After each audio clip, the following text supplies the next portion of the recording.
Hi, simpliRP has a unique feature of making DC for material ready for next stage processing.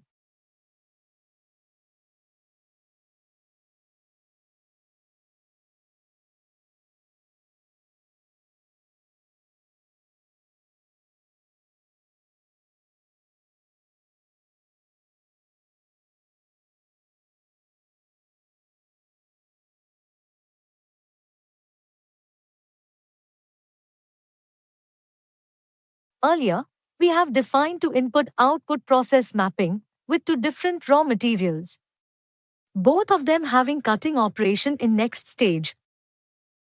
Now go to material outwards.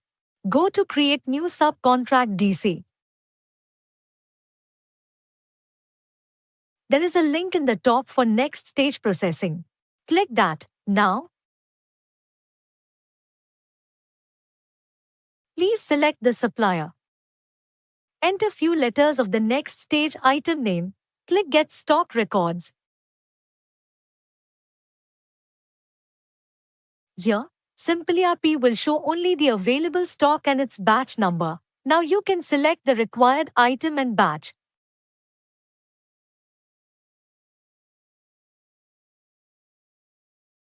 Please enter the notes, if any. Then enter the quantity that is being dispatched. Click Create DC.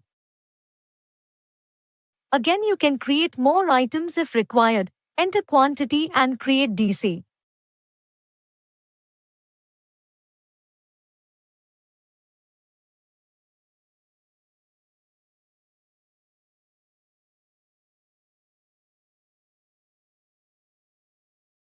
You can click on the newly created DC. You can see the DC is created in few seconds with the item, batch number and notes. simpliRP is the easiest way for material management.